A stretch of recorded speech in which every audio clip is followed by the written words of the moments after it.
Today we will start this topic of like what is the role of fluid management and um, how we assess the fluid status and what are the different options of different fluids. Okay, it's a long topic. Today actually I'm on call as well. So that's why I just chose, we will just start and see how much we can cover.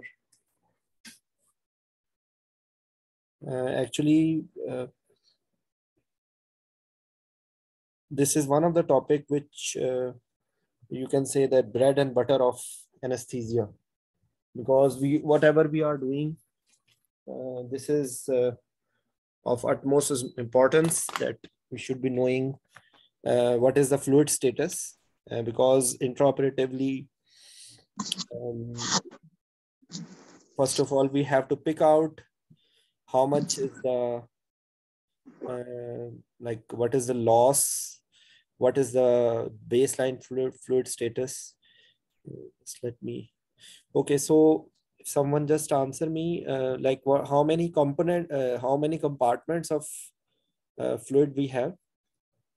One is intracellular compartment and one is extracellular. Okay, and then among ECF, one is the intravascular compartment and then one is interstitial. Okay, so this is just basic concept. We usually whatever we are dealing, we are entering anything is here, but it is going to the interstitial fluid as well. And according to the concept of tonicity, or tonicity of the fluid, or tonicity, hypertonic or isotonic or hypotonic, the fluid is going inside the cell or dragging something outside the cell. Okay, so this is the concept we should be knowing, the tonicity and the fluid component. So mainly we are okay. So this is first thing. Other thing is that how to assess the fluid status. So it will be of two component. One will be that what we do generally, okay, and under anesthesia. So can anyone just tell a few points how to assess the fluid status? Anyone, please? Sir, monitoring what there's dynamic and there's static. Okay. Who is talking? Dr. Bano is talking? Yes. Okay. If you can just be a little loud. There are two ways to assess fluid status. Dynamic. Remember one thing. What you have just started directly is again from the book, or again one dimensional. Just think logically how we assess the severity, how we assess the fluid status. So hemodynamically, according to the urine output, central venous pressures, arterial line pressures. Okay, what else? Even before that? Hydration status as soon as the patient enters into the OR. Yes, actually the general look of the patient will tell you a number of things. Am I right? So if you will start from the basic thing, you will not miss it. Am I right? You see there will be general look of the patient which will be telling you a lot of things. Am I right? And then always start from the vital signs. Okay. So what will be the effect of if the patient is hypovolemic or dehydrated?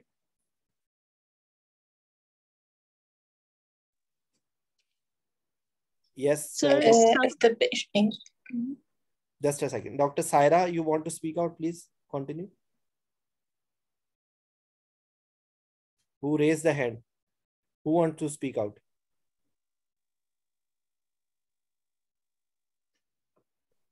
Sir, we will check his heart rate and blood pressure. Very good. If patient is dehydrated, there will be tachycardia and hypotension. Usually. Further, we will also check capillary refill time. Very good. These are the basic things by which we just see the skin turgor, mucous membranes. It is there in even if it is a baby, there will be only extra thing will be the fontanelle, depressed fontanelle. Otherwise, the same skin turgor, the same signs of in the mucous membrane, dry mucous membranes, tachycardic or hypotensive. Okay, so these will be the things which will be looking at first. Then anything else? Am I right?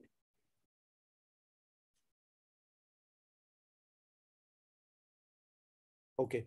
So so first thing will be the thing which you were telling. We will just go through it. Just a second.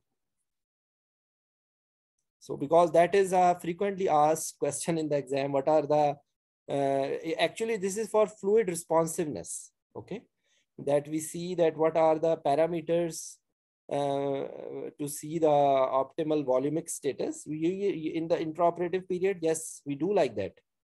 I will come to it in a short time.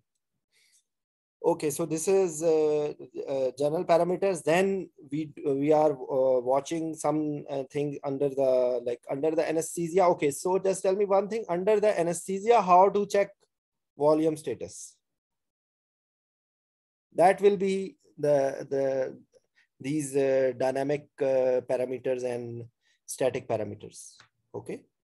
So usually, generally, how we can tell the volume status of the patient intraoperatively?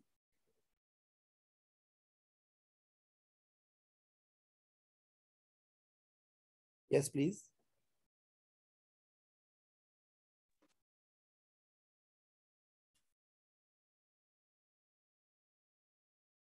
The monitoring which we are doing intraoperatively, how can we interpret those things?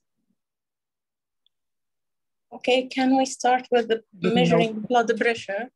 Yes, very good. Yeah, heart rate. Yes.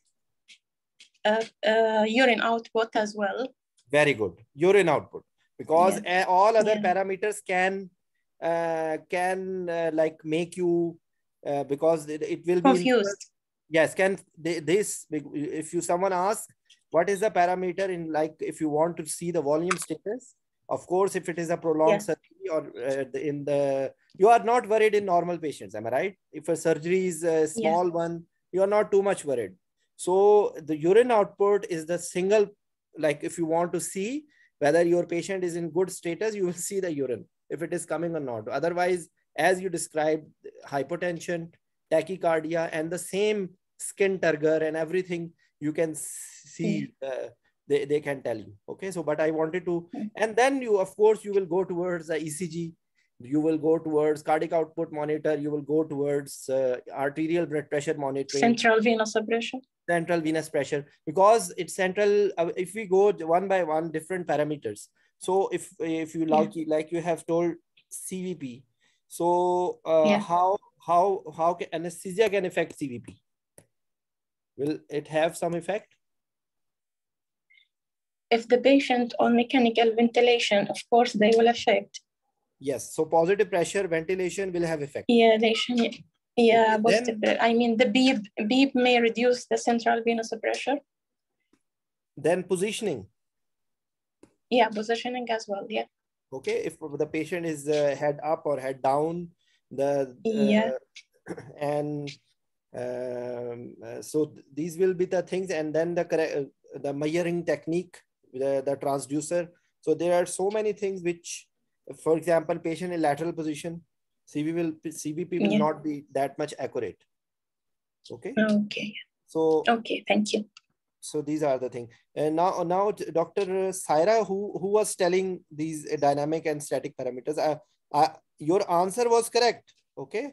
But if you want to understand who was talking before, who was talking about? Dr. Lutfia. Dr. Lutfia.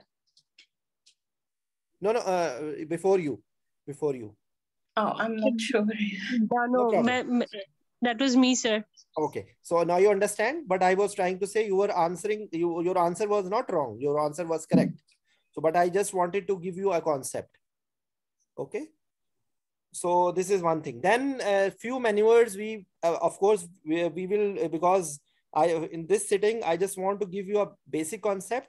Then there are certain other things which if we are using ECG, this is the RR variability, which will be more if you have volume depletion. Then if you talk about blood pressure, of course, BP will be on the lower side.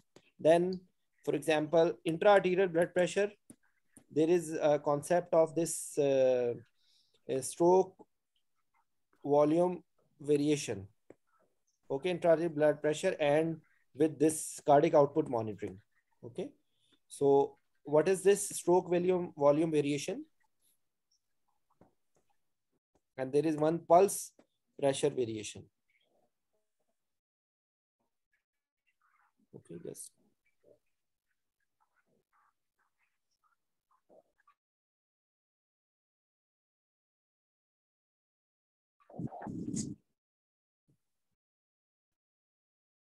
Okay, so usually you see when there is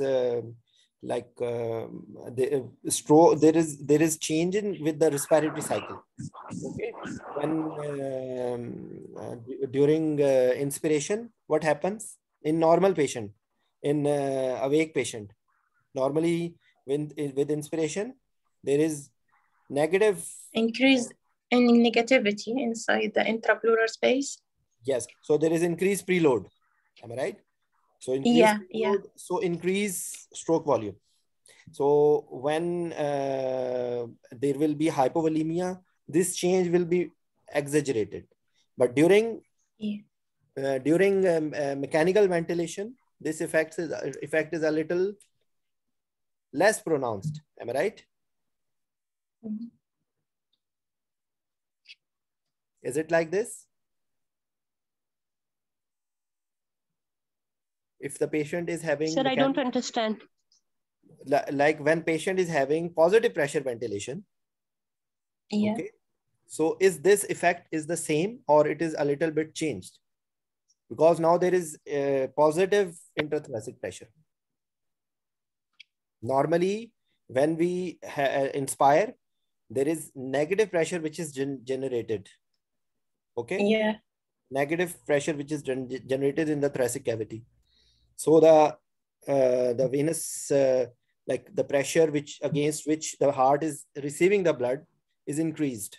So during inspiration, normally the preload is increased. So when preload is increased, stroke volume is increased. Am I right? But when we are having patient under ventilation, this effect is a little bit blunted because of positive pressure ventilation. This is what I wanted to explain. Okay. Yes, Usman. Yes, Dr. Usman, you raised the hand.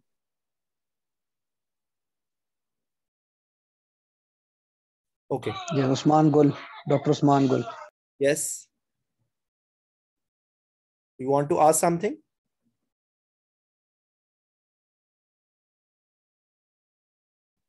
We cannot hear you. If you can speak out, if you want to ask some question, otherwise I will continue.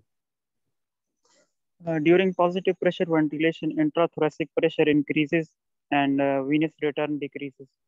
And this decreases preload and ultimately blood pressure, cardiac output.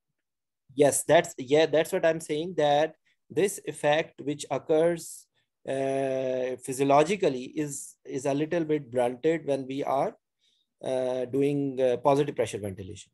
Okay, so that's what I wanted to tell. Okay. So if you're putting in positive pressure ventilation, stroke volume will be decreased, so cardiac output will also be decreased, so the hypovolemia will be precipitated? No, hypervolemia will not be precipitated. We are talking at the moment about the change which occur physiologically. I'm talking about this physiological change, which is pronounced when we are doing positive pressure ventilation. When we are doing positive pressure ventilation, this change, which normally is there, will be a little blunted because of the positive pressure which we are giving. Okay.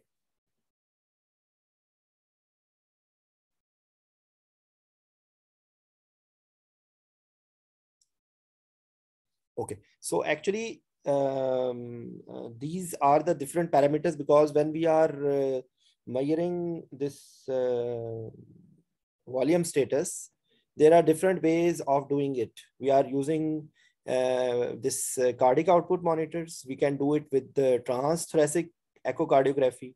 We can do it with the esophageal Doppler. Okay. So actually, these are too much details. This is we are not discussing in it, but I'm just giving you a concept that what information are important. Right? There are different way of measuring it. How we measure cardiac output, we have this traditional pulmonary artery catheter way, and then recently we can do the same things through this relatively less invasive, this pulse contour way of cardiac output monitoring, and lithium. We will discuss in some other setting. Okay, but I'm just telling you. And then in esophageal or transthoracic, this is the important thing, SVC collapsibility. That, for example, if the patient is volume depleted, there will be the diameter of the SVC is responding. Okay, so if we are raising the foot side, the venous return increase. So when venous return increase, the SVC is responding to it. Okay, so more reliably through transesophageal echo, but also through transthoracic, we can measure the this IVC collapsibility. Okay, and that will tell you whether the patient, for example, patient is hypotensive, and you want to differentiate whether we should be giving fluid or whether you should be giving vasopressors. You can identify according to SVC collapsibility. Okay, so this is the thing which you can measure through echo and through this cardiac output monitor. Okay.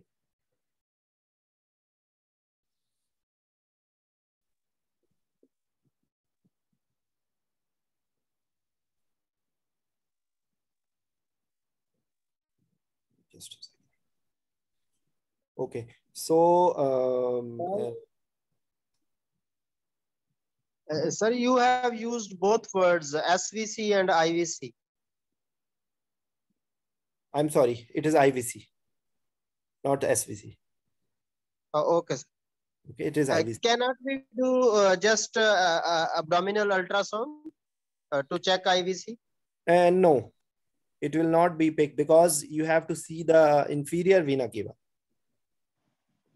It will give slight idea, like it is distended or it is it is collapsed. You can have an idea, but you cannot measure properly. Yes. Okay. Okay.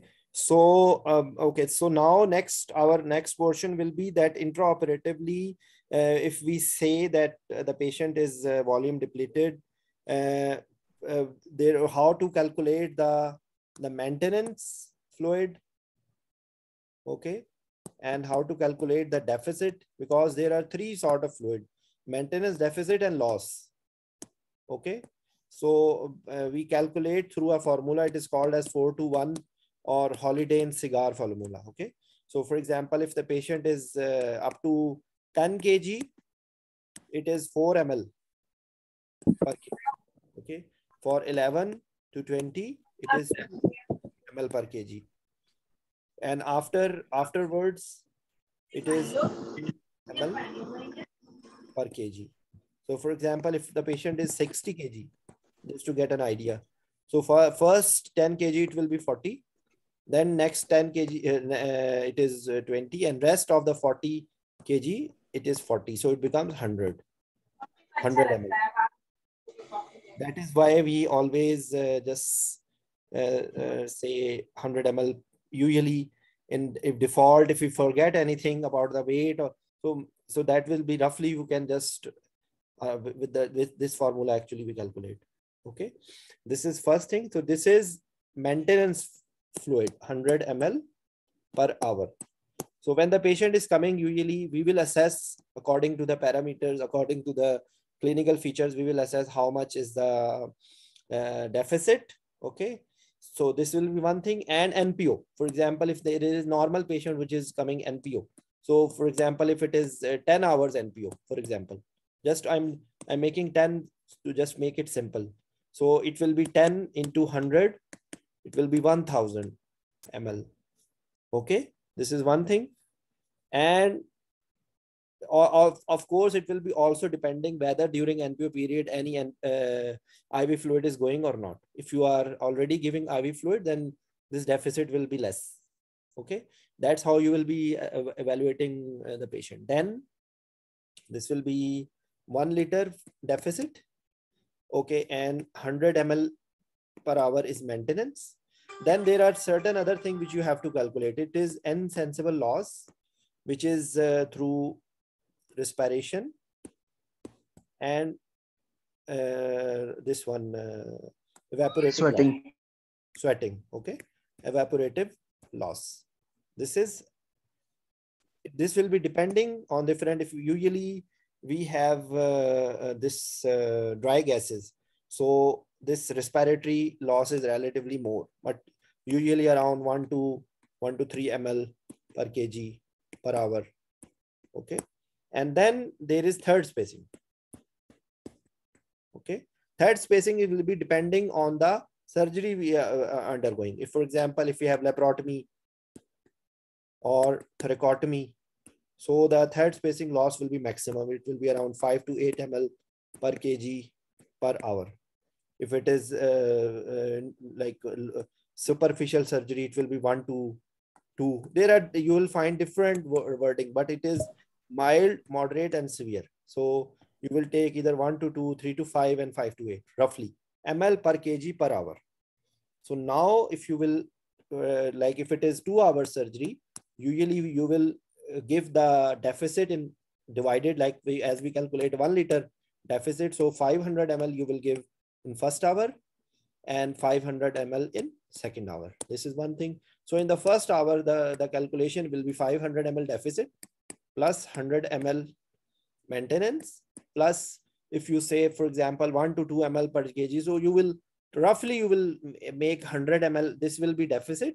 This is maintenance. This is loss, third spacing, 100 ml.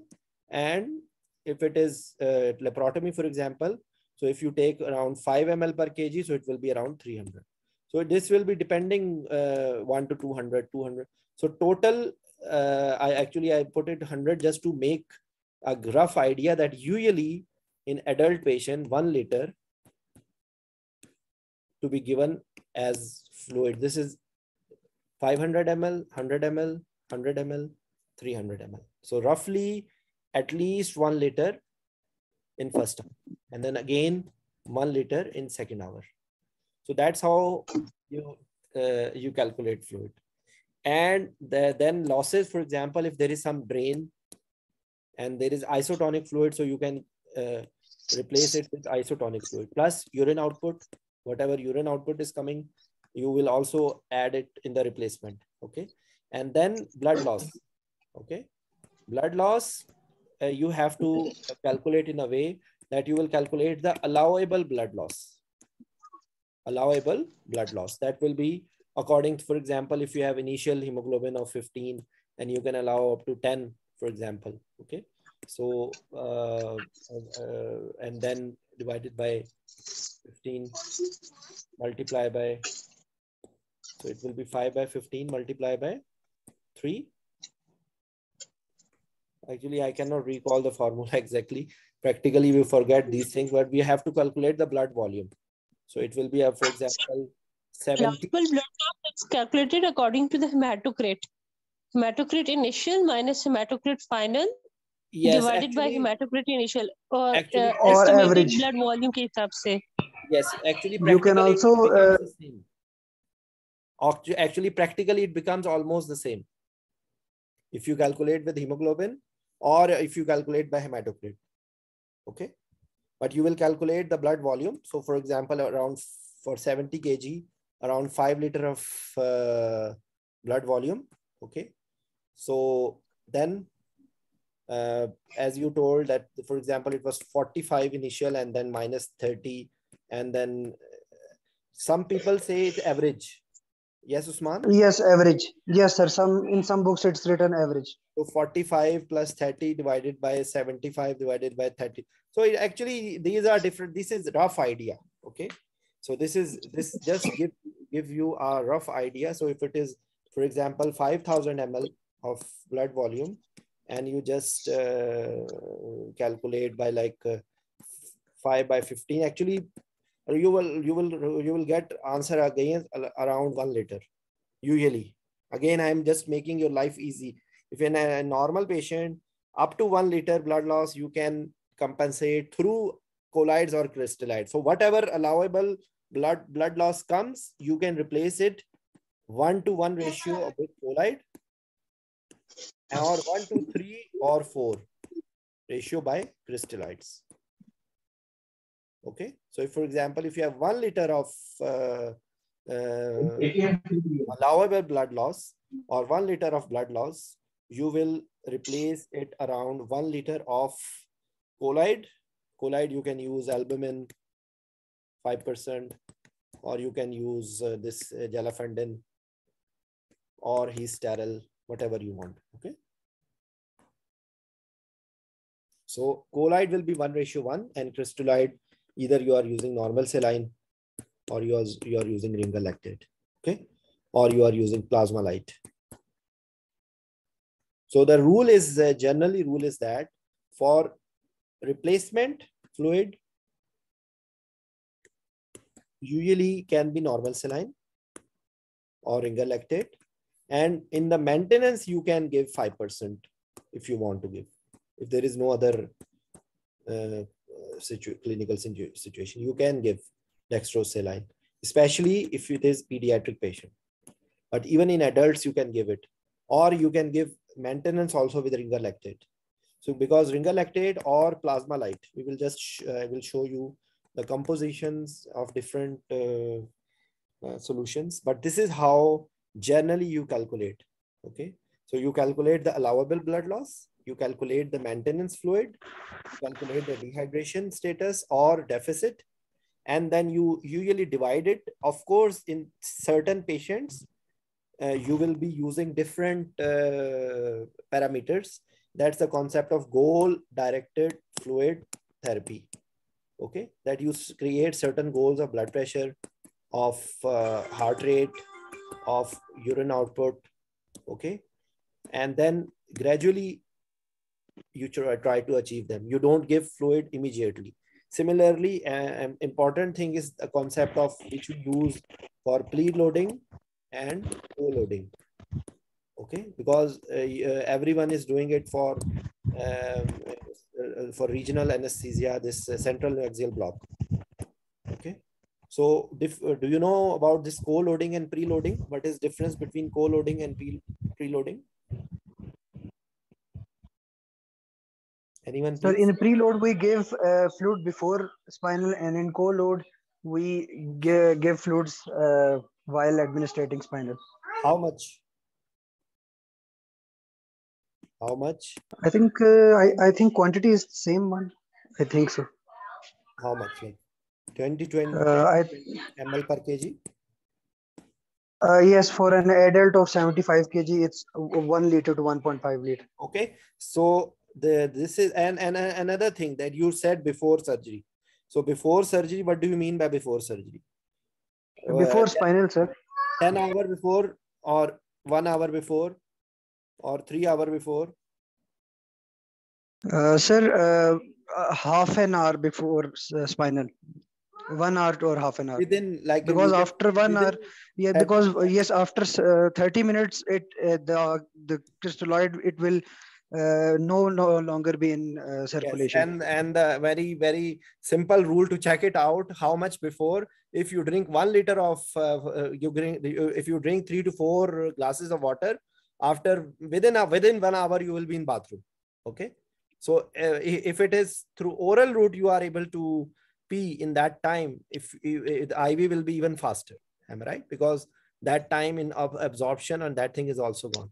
So remember one thing, that preloading is to be done within span of 30 to 40 minutes. This is one thing, and it should be over and above the dehydration.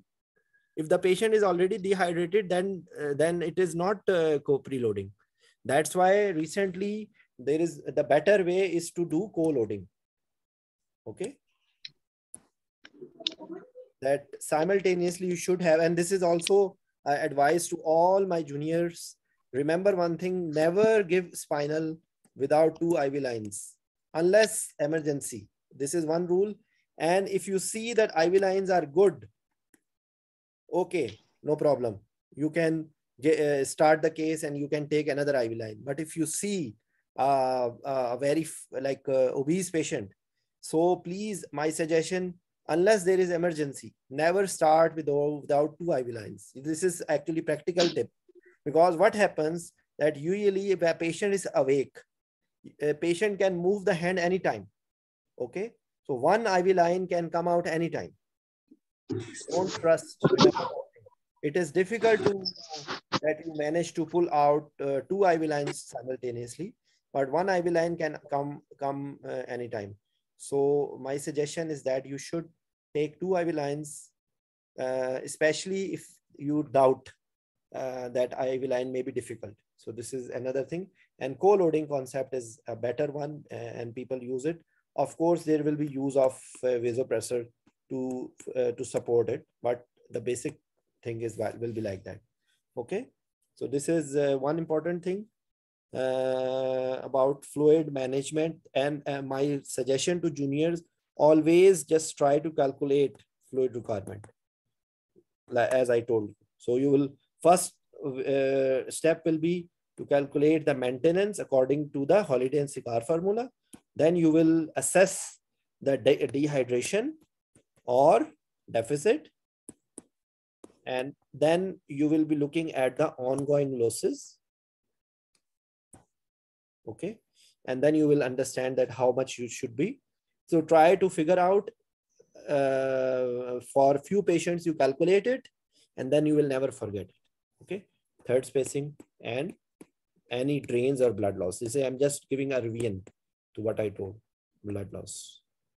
Okay, so this is the message to be given to you. And then the other point will be that how you should choose the different fluids. So we will just, before going to there, we will just try to have a look at it. This is a mind map for fluid therapy. So key problems, errors in fluid management common in AE, accident and emergency, acute admissions and general medical and surgical wards. Okay, before this, I will ask another, because I may forget this thing. What are the effects of dehydration? If the patient is dehydrated, what will be the problems the patient will have other than the hemodynamic problem? One of the important problem will be PONV. Okay, so remember that PONV is the biggest factor, will be dehydration. So if patient is dehydrated, patient will be at risk of PONV. There will be problems related to wound infection, wound perfusion, because if perfusion is not good, patient is dehydrated, it will be creating problems with the surgical site. Okay, so that's why it is very important to keep patient well hydrated. Okay, so this is an important point. Okay, so poor knowledge of fluid composition, standards of monitoring input and output generally poor. How we calculate it, even assessment of blood loss is very important. How do you assess? You have to see the surgical field, you have to see the drains, you have to see the gauze, you have to see the floor, because sometimes a lot of blood is on the floor and you don't know. Okay, so remember one thing, this is very important, especially if you are dealing a pediatric patient. So the assessment of losses is very, very important. Okay. Often prescribed by most junior medical staff. They are telling, not only they are telling you in the surgeon, in the perioperative, in the operative period, they are just in this year, they are telling you generally. Poor training related to fluids, patient dying as a result of too much or too little fluid. Debate about the best fluids to use. Trials are difficult to interpret. Okay. Then recommendations, this is important, that resuscitation, routine maintenance, replacement, redistribution, reassessment. This is 5 R's of. So actually, redistribution is is important, because if you are giving crystalloids, the half-life of crystalloids in the intravascular component is very low. And the thing which I told you to start with, that they will go in the interstitial space. Okay. Interstitial, so effective circulatory volume will be low. Okay. Because this you want your fluid in the circulation. So that's why if you are giving any fluid, you should be knowing how much will be the circulation time. That's why actually majority cases, if you ask me, we are not giving adequate fluid, especially in countries like, for example, in Saudi Arabia, we have 500 ml bag, not 1 liter bag. So automatically, psychologically, you are changing again and again, and you are thinking you are giving too much fluid, but actually you are still lagging behind. So this is very important thing you should be knowing, and the character of the fluid. Normal saline, people use it without any thinking. Normal saline, actually, I strongly object. The name of normal saline should be abnormal saline, because that's a terrible fluid. That's not at all a good fluid. Unless the patient is in shock and you want to increase the volume status immediately, there is no superiority of normal saline over plasma light or ringer lactate. Unless, for example, if you have a patient with renal failure in which you cannot give potassium containing fluids. DKA, sir, diabetic ketoacidosis. Diabetic ketoacidosis, this is related to dehydration. It is not related to this one in diabetes. No, I'm saying, sir, in DKA we use normal saline. There is very small indication of normal saline, like in DKA we can use, or in pyloric stenosis in peds we use normal saline, or in head injury. Otherwise, I think the better one is ringer lactate. Yeah, you know, that is actually, I will try to show you the components, but actually thing is that, as you told, DKA, okay, and pyloric stenosis and head injury. You told three things, right? This is also in DKA, the component of normal management, which we are doing it actually resuscitation. Okay, so in resuscitation, you are giving normal saline. Here also, because there is too much decrease in sodium and decrease in even chloride. That's why in hypertrophic pyloric stenosis, because there is projectile vomiting, anything, all acid is lost. So here, yes, it is indication. You are right. Okay. Even in head injury, why you want to give normal? Why? What is the rationale of using normal saline? Your answer is correct, but what is the reason? If you can explain. To prevent, sir, cellular injury, neuronal injury. Hyponatremia. To correct hyponatremia. Yes. Why? Sir, and osmolarity. Ringer's lactate. I'm sorry, Dr. Bano, by mistake I mute you. Unmute yourself. What you are saying? Sir, in Ringer's lactate, there is a high level of lactate which can cause hyperglycemia. How lactate cause hyperglycemia? Lactate, sir, it is converted into glucose in the liver. Glucose, or it is converted into something else? Pyruvate. Sir, okay. But sir, what I understand is that from Ringer's lactate, it will cause a hyperglycemic state. which would precipitate a neurological injury as well as cause brain edema. Our senior also used to tell this thing. I am unable to find the answer. Yes, actually, I will tell you. As Dr. Humera told, after head injury, what happens? We will have to discuss this topic in detail. Sometimes there are sodium disorders of sodium imbalance. Okay, which are SIAD and cerebral salt wasting. ADH. This is one thing. Other thing which occurs maybe because of pituitary gland injury. Sorry, please say it again. Maybe because the pituitary gland injury. That's why there is. Actually, it will cause diabetes insipidus. Yes, and diabetes insipidus. Yeah. There are three sort of, because in that one there will be too much ADH. ADH, yes. So ADH is secreting too much. Keeping too much water. So there is dilutional hyponatremia. Okay. Okay, thank you. Total sodium, total body sodium will not be decreased. Total body sodium will be normal, but there will be because there is more water inside. So this is what happens in syndrome of inappropriate ADH. In cerebral salt wasting syndrome, actually the patient is dehydrated as well. There is loss of both sodium and water. Okay, and diabetes insipidus, actually it is opposite, because either it is neurogenic, diabetes insipidus, or nephrogenic. So in neurogenic, there is decreased ADH as involvement of pituitary. Okay, and in nephrogenic, actually kidneys are not responding. Okay. So anyways, because this is such a expanded or big topic that if you want to understand, you should be knowing the reason. As we were discussing about this ringer lactate, actually, normal liver will metabolize lactate. There will be no problem. And in all diabetic patients, in perioperative period, we are always managing it with insulin. We are always, yes, doctor, who was telling? Dr. Bano?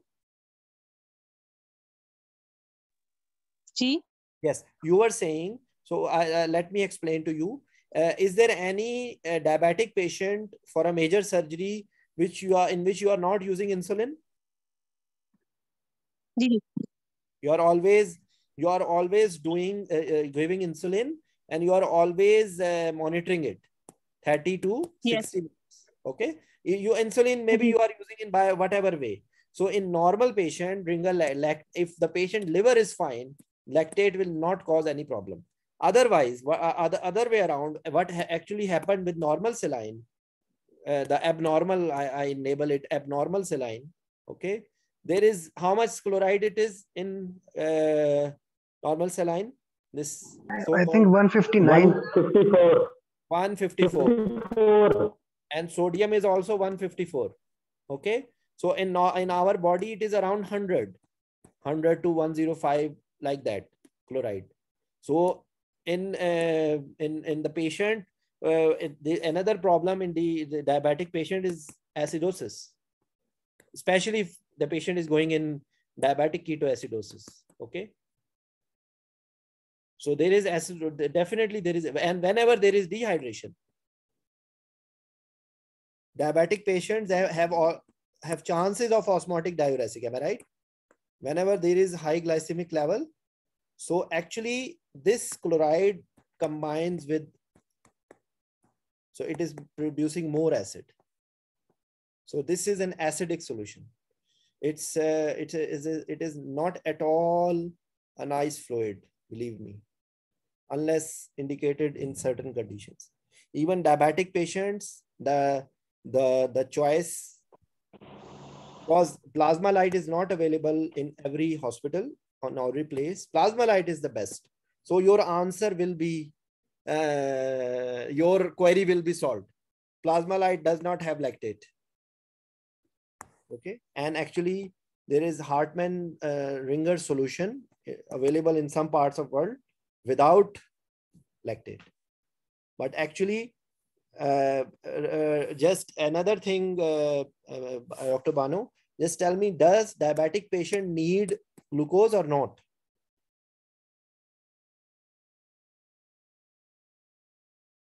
Sir, under a stressful situation, corticosteroids will be released, which will cause hyperglycemia within itself. Yes, yes, you're right. You're absolutely right. But I'm just telling you that diabetic patient themselves need glucose by any way. Yes. Maybe by cortisol, or, and actually there is more problem with insulin resistance. Okay. Decrease response of insulin or decrease secretion of insulin, which is creating more problem in diabetics. The normal patient have no problem. Why any other surgical patient does not become hyperglycemic? Because there is insulin. There is a guard which is controlling whatever sugar is created in the body. Okay, so that is the problem. So remember one thing: lactate is the problem if liver is not working. If liver is not functioning, then lactate will create problem. Otherwise, lactate is not at all a problem. Normal liver will handle with lactate very easily, even in diabetic patients. So the fluid of choice is plasma-lyte. I accept your point of view. Okay, normal saline is not at all a fluid of choice in any patient except 2 or 3, which I told you. Even in if you are giving normal saline to a patient in shock, it will be one of the factor for lethal triad. Okay, acidosis, coagulopathy, hypothermia. So it is one of the factor who is actually creating problem. Okay, hypothermia. Sir, in one more condition, insulinoma, there is a need of saline when there is too much dehydration. Insulinoma will not cause dehydration. Insulinoma, how will it cause dehydration? Sir, it will throw burst of insulin, no, which will cause hypoglycemia and hypotension. So saline can be given to prevent hypoglycemia. Have you read somewhere? Yes, sir. Anyways, sir, it is only related to shock. Okay, so so this is the concept of whole of the concept which I told you. Okay, and this is again the same fluid therapy which I was discussing. Document likely fluid electrolyte needs from history examination. Okay, sorry, what is happening? Sir, in renal transplant also they are giving lots of saline to perfuse kidney. Plasma-lyte. My answer is again plasma-lyte. There is no indication of normal saline. Okay, even in renal failure there is acidosis. So because plasma-lyte is not freely available, plasma-lyte is balanced salt, all the concentration, just like our body fluid. We don't want a hypertonic fluid. This is a hypertonic fluid. Okay. Anyways, I hope you understand the concept. Except for shock and certain condition in which normal saline is indicated, normal saline actually is not a very good fluid. It creates more problem than good. Okay. All patients receiving IV fluid should be weighed 2 times weight. Yes, you see, this is for long term, or you can say this is related to ICU, especially if you have patient with the renal failure or liver failure. Okay, incidence of fluid mismanagement should be reported through standard clinical. This is something else. Anyway, resuscitation, use crystalloids that contain sodium in the range of 130 to 154, 500 ml over less than 15 minutes. Do not use starch for resuscitation. They are giving some specific. We will discuss about colloids and crystalloids, individual one in our next session, hopefully. Okay, so just a second.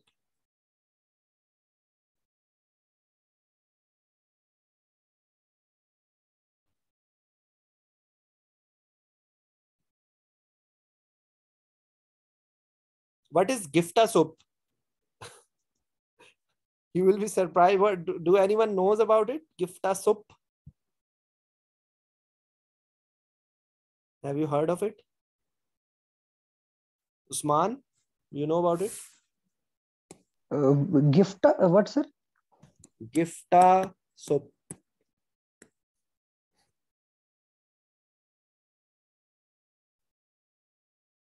It seems to be mnemonic.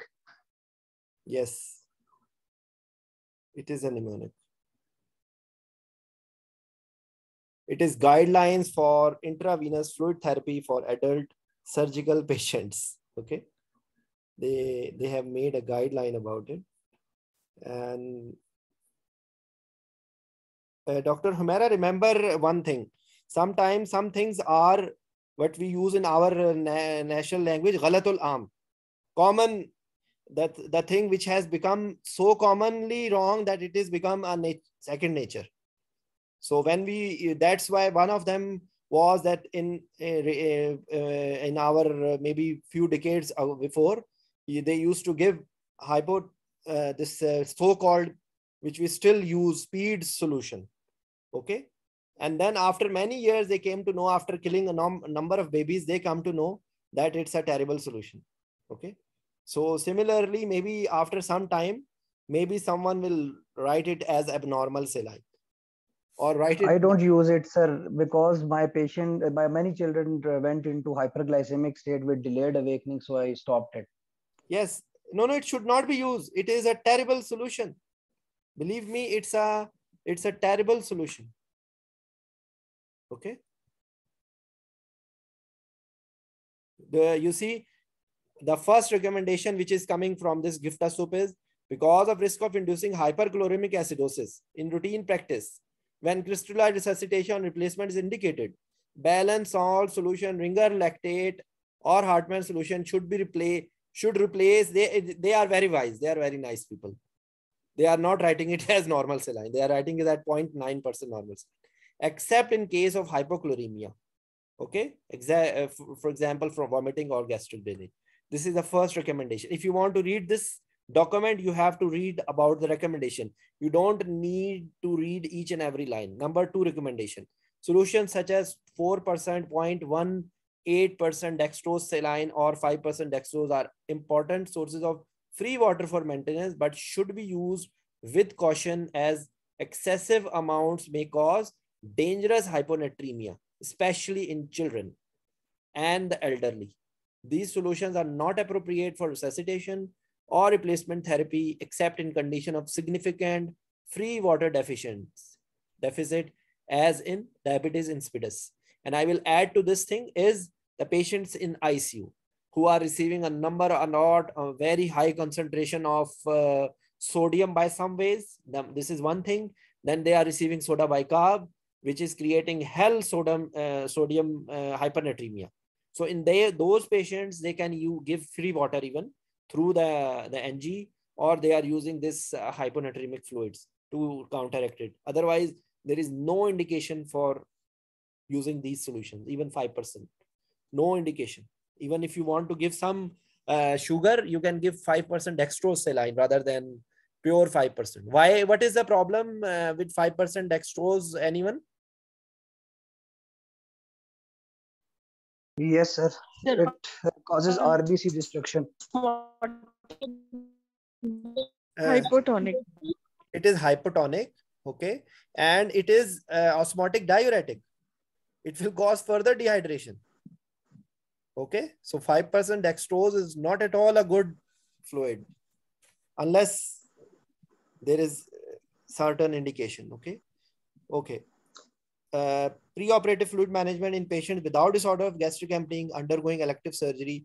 Clear non-particulate oral fluid should not be withheld for more than 2 hours. Don't do it in your practice, because if you do it, maybe you will be in trouble. But the guidelines say like this, that you can give 2 hours before, you can give clear fluids, water, small amount, not bottles full, too much fluid, but you can give small amount of water before that. In the another recommendation, what is that? In absence of disorders of gastric emptying or diabetes, preoperative administration of carbohydrate-rich beverage 2 to 3 hours before induction of anesthesia may improve patient well-being and facilitate recovery from surgery. It should be considered in the routine preoperative preparation of elective surgery. This is part of ERAS as well, enhanced recovery after surgery. Because what is the theory behind it? That if you are making the patient without any calories or without any sugar for a long time, this is inviting a catabolic state. Okay, so for avoiding that thing, and that will be causing a stress response, which is creating a number of problems related to stress. So to reduce the stress, they are encouraging this carbohydrate rich beverages 2 to 3, because it should be clear fluid. Again, it should be clear juices. Okay, so, and this will have effect on post-operative nausea, vomiting as well, if you are doing this thing. Okay, at least for practical purposes, you can advise definitely you should give fluid, or intraoperatively you should try to correct the dehydration so that your patient will not vomit in the post-operative period. Okay. Okay. Routine use of preoperative mechanical bowel preparation is not beneficial and may complicate intra and post-operative management of fluid and electrolyte balance. It therefore should be avoided whenever possible. Actually, this is not our domain. This is decided by the surgeons. But the hospital, because there is an era, this is now era of ERAS, enhanced recovery after surgery. Especially the people who are working in part of world where they are calculating everything. They want to reduce the hospital stay. So NHS and these NICE guidelines and NHS guidelines, they are trying to reduce it. And one of the way is that they don't do aggressive bowel preparation. Okay. Where mechanical bowel preparation is used, fluid electrolyte dearrangements commonly occur and should be corrected by simultaneously intravenous fluid therapy with heart pens or ringer lactate. Okay.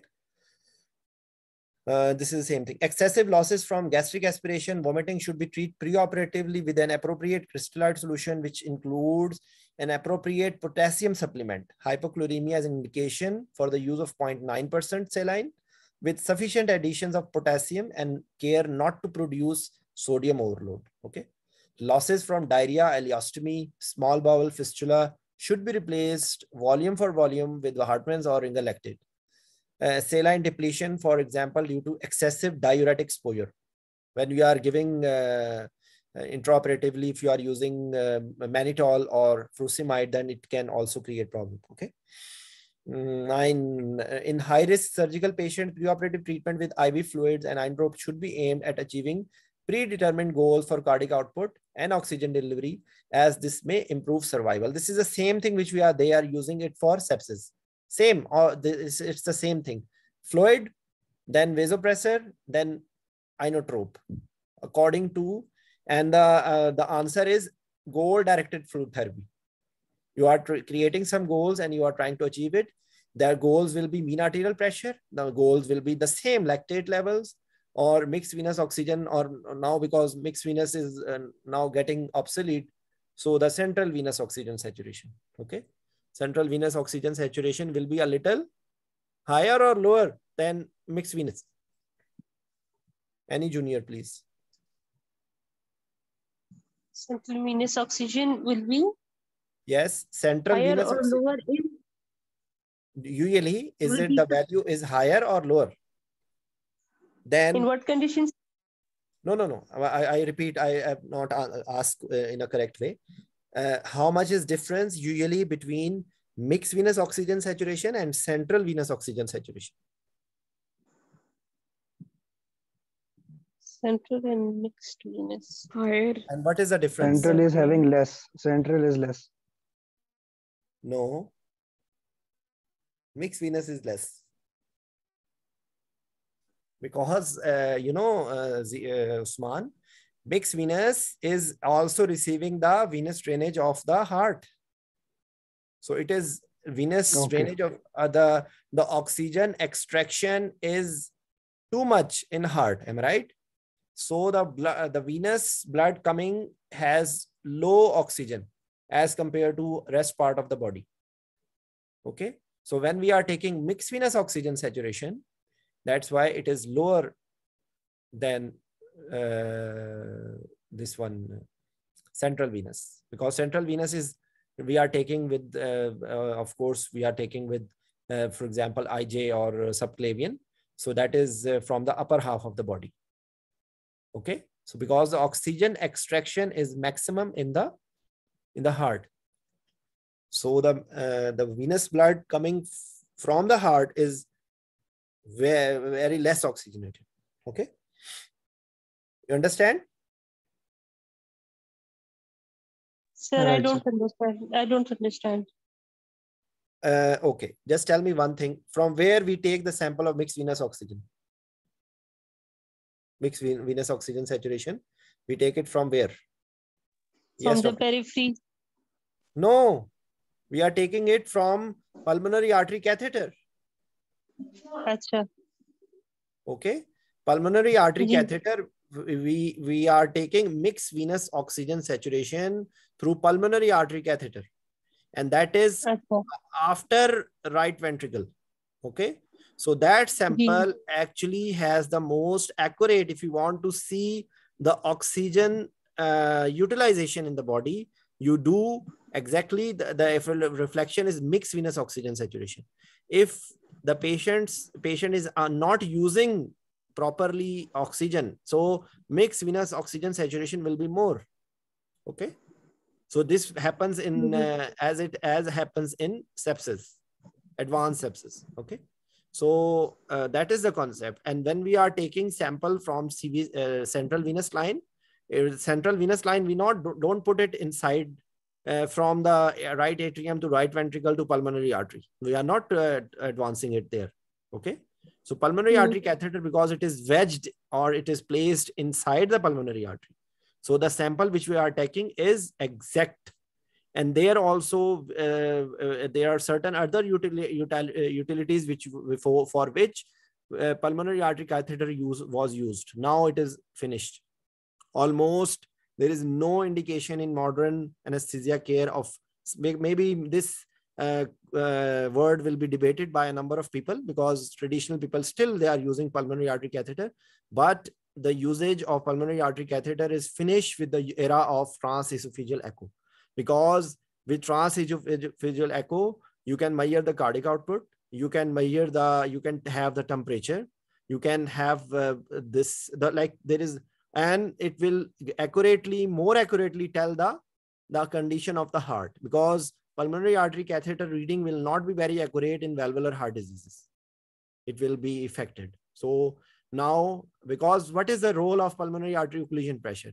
It tells the left heart's pressure, because when we occlude it with the balloon, actually now the pressure is conveyed directly through the lungs from the left side of the heart. Left atrium, connected through pulmonary veins, connected to lungs, and lungs are connected through the pulmonary artery to the right side of the heart.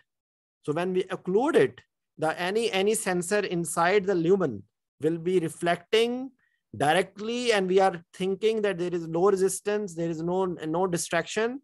So whatever pressures are coming, they are reflecting the left-sided pressure of the heart. So that's what we say it, left side filling pressure. So that is the pressure which we measure through pulmonary artery occlusion. Okay. Now understand, Bano? Yes, sir. Ji, much clear. Okay. So that sample which we take through mixed venous is the accurate one. But now we get a lot of information even through this central venous. So now our pulmonary artery catheter, because it can create a lot of problem. It can cause rupture of pulmonary artery. It is it can cause arrhythmia. So there are so many problems associated with it. So the use of pulmonary artery catheter has been reduced. Okay. Okay. What else? In high-risk surgical patients, preoperative treatment, yes, that's I already told. Okay, although currently logistically difficult in many centers, pre-operative or operative hypovolemia should be diagnosed by flow-based measurements. That's what I was telling you.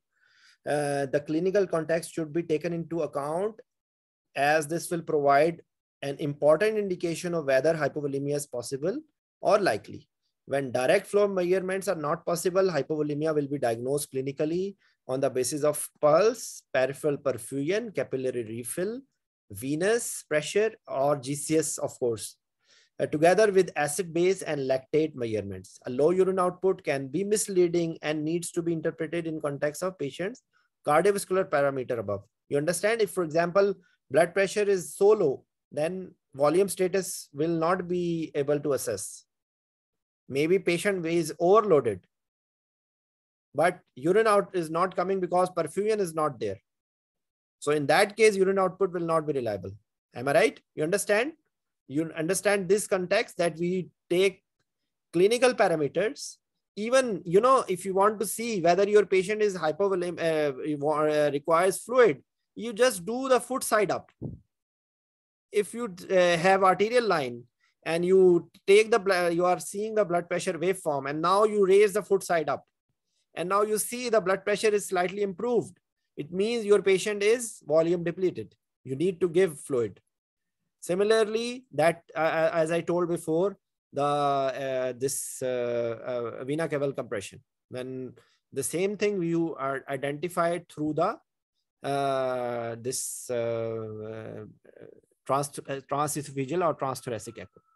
Okay, so similarly, you will be relying on the pulse, perfusion, capillary refill to see the volume status. Okay, hypovolemia due to predominantly to blood loss should be treated with either a balanced crystalloid solution or a suitable colloid until packed RBCs are available. What will happen if you give too much crystalloids only or colloids? You are not giving blood. What will happen? Yes. So delusional anemia and delusional coagulopathy. Coagulopathy. And another thing, the first answer should be the oxygen carrying capacity will be decreased. Yes, delusional anemia. Yes, dilutional anemia, as you said. So you cannot give too much fluid. So that will be reading, and especially if you are giving cold, you are not making them warm. And this is prone because in emergency situation, you are not caring about warming the fluids.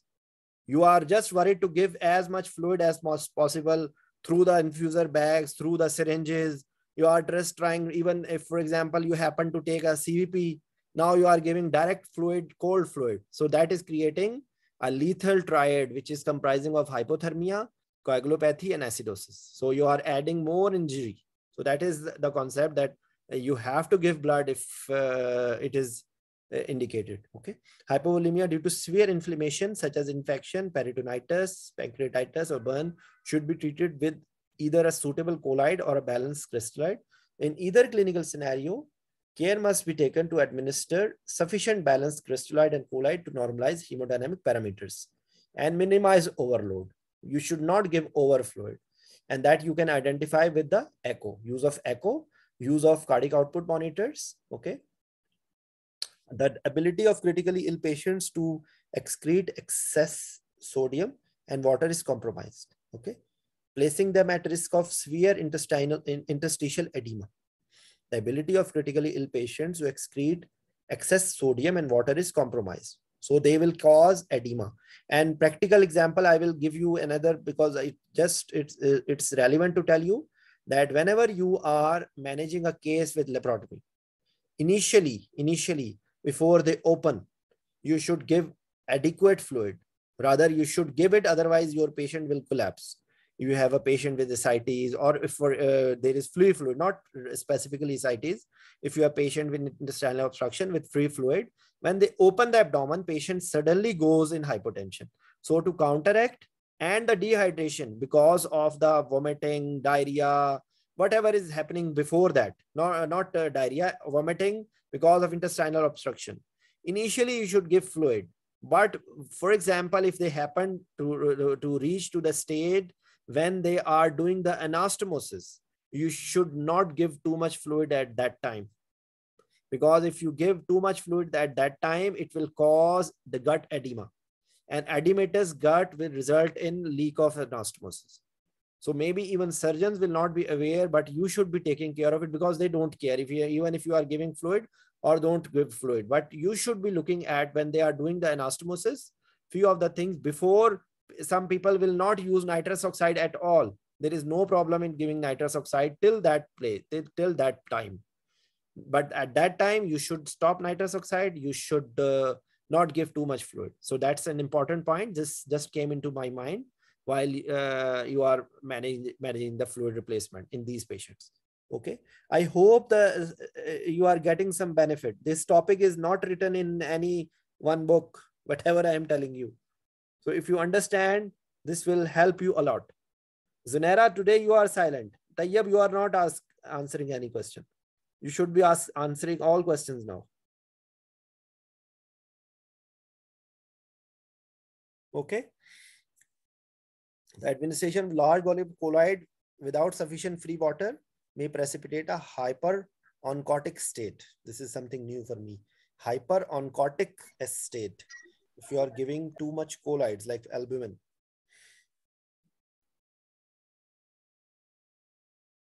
Sir, there is a notorious question in IMM. Yes.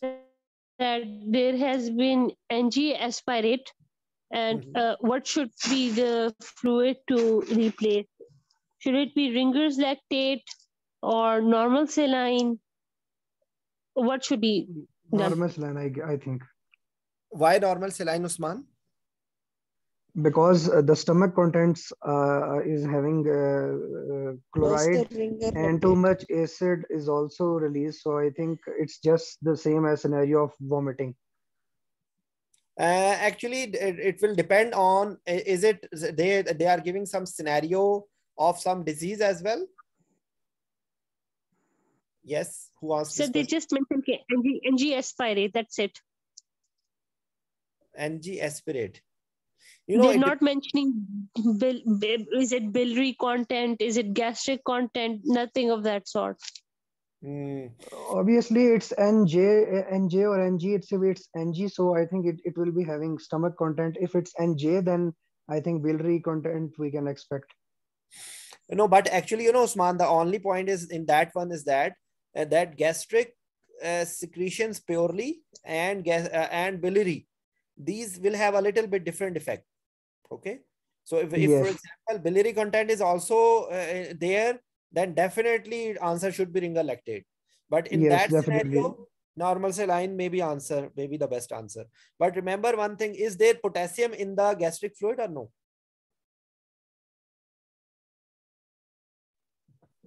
No. Just a second. There is potassium. So what I believe is like it's about the pH. No matter what the contents are going, it's lowering the pH. It's increasing actually because the acid is going up we are losing and causing the HCl alkalosis. Yes, we are losing HCl plus chloride as well. So I think NaCl with potassium would be the best choice. Just like we are resuscitating a patient of pyloric stenosis with recurrent vomiting. You see, that's what I just wanted to reconfirm. There is potassium as well. Okay.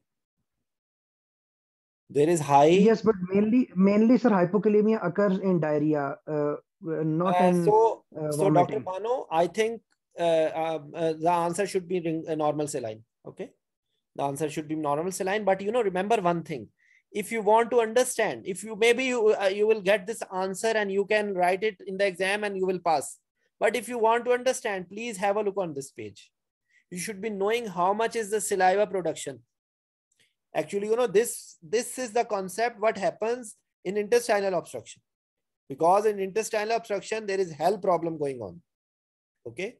Water is not being absorbed. There is too much dehydration. Patient is vomiting, losing sodium chloride. So in that case, you should be knowing how much are the gastric, how much are the body fluids. Okay. And what is their composition. Okay. I hope you understand. Because if this is containing these secretions, then the answer will be balanced salt. Balanced salt, that is Ringer lactate or Hartmann's or plasma light. If it is only NG, they have not given in any scenario, because you know one thing you people miss, that there will be written some more words. They will not write that NG aspiration which fluid. It's not like that.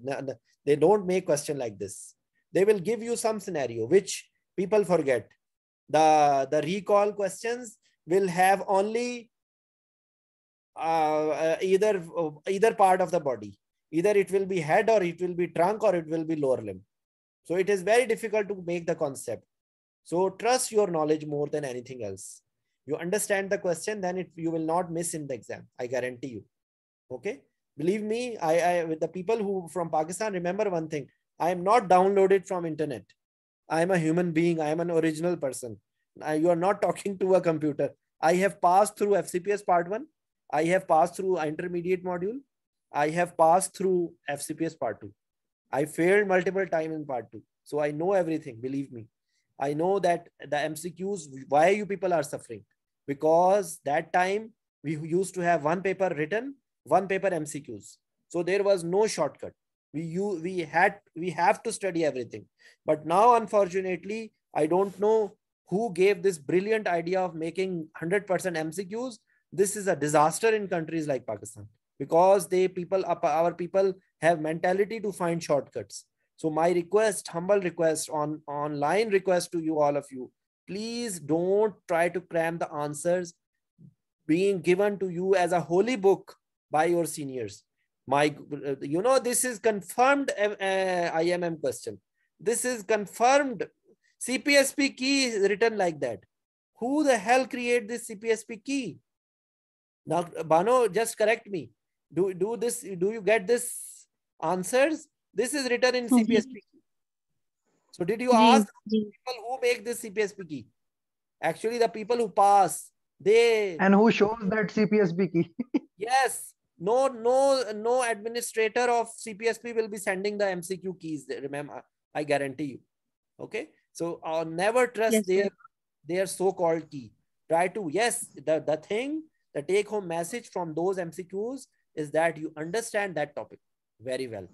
Okay. Because the question comes in the exam, you should be covering the topic which is being discussed. Okay. So I will just try to cover some of the, because we have taken a lot of time.